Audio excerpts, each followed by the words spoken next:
Friends, very good evening. Once again, I am here.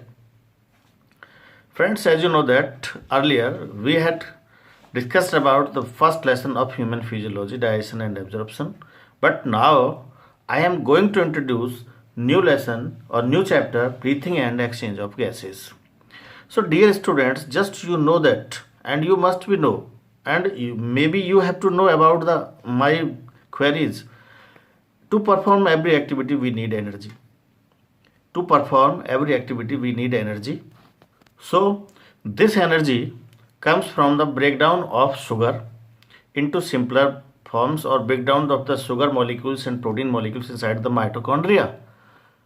And as you know that already in previous classes about mitochondria is called as powerhouse of the cell. So, why it is called powerhouse of the cell? Because it provides energy to all cells of the body. So, energy comes from the breakdown of glucose and proteins, or we can say that carbohydrates and proteins break down in the mitochondria.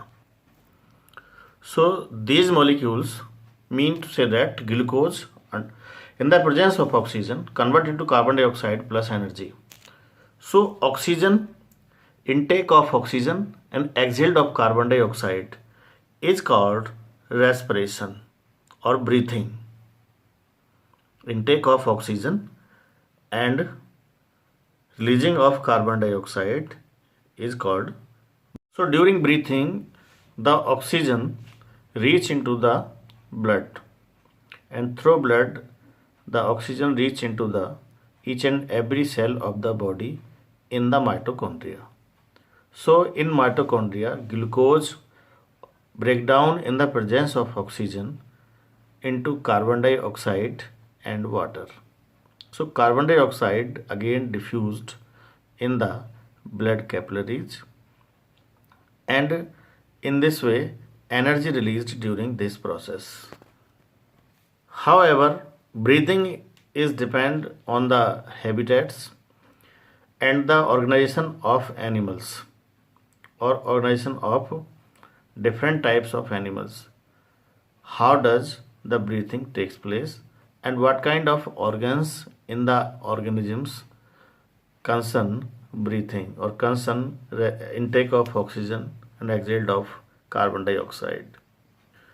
So dear students, in this section we talk about invertebrates and vertebrates, about their breathing organs. And as you know that in human beings you must be know about the lungs, and in 10th class you already discussed about the lungs.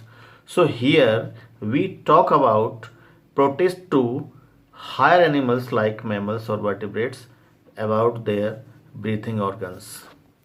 In simple organisms like sponges, coelentrates and flatworms, the breathing takes place with the help of diffusion by body surface. So just you look sponges. Sponges belongs the phylum Porifera. Coelentrates, flatworms. Flatworms belongs the kingdom phylum Platyhelminthes.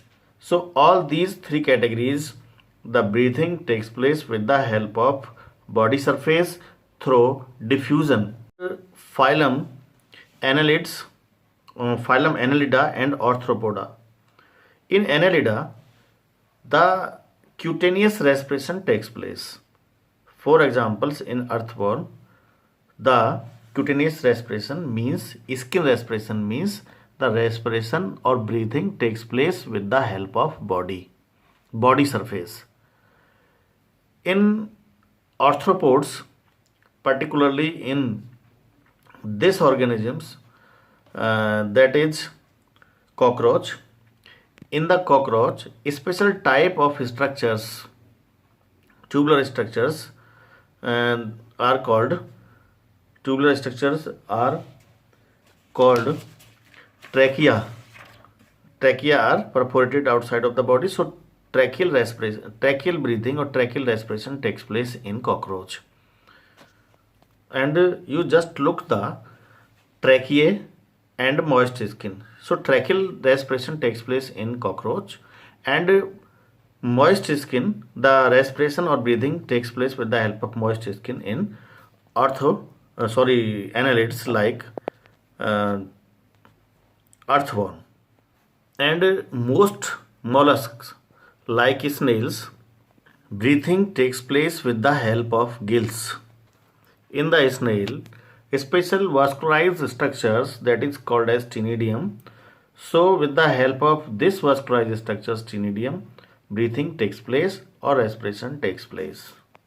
So note this point once again. The aquatic animals like marine annelids, mollusks, prawn, fish and tadpole stages of many animals respire by gills. So gills are the breathing organs of these aquatic organisms. Note this point very especially. Some arthropods like scorpion and spiders have book lungs. So in these two categories, scorpion and spider have book lungs for breathing purpose. These structures resembling with the page of a book, that's why they are named book lungs. Terrestrial forms of animals like birds, means vertebrates, birds and frogs and human beings also have lungs. So in them, pulmonary respiration takes place.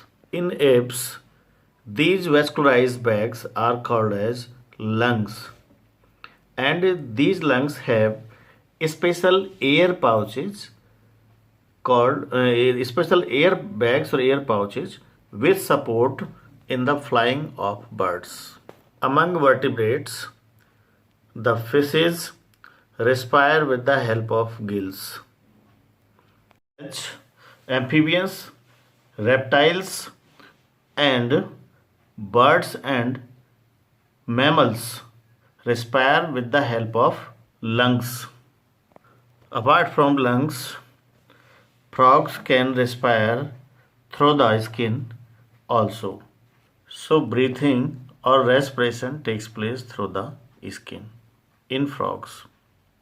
Always remember, dear, when frogs on the earth, then it respire with the help of lungs. When frogs in the water or in aquatic region respire with the help of skin, and in the larval state or larval conditions, the larva of frog is tadpole. So in larval conditions, frog respire with the help of gills.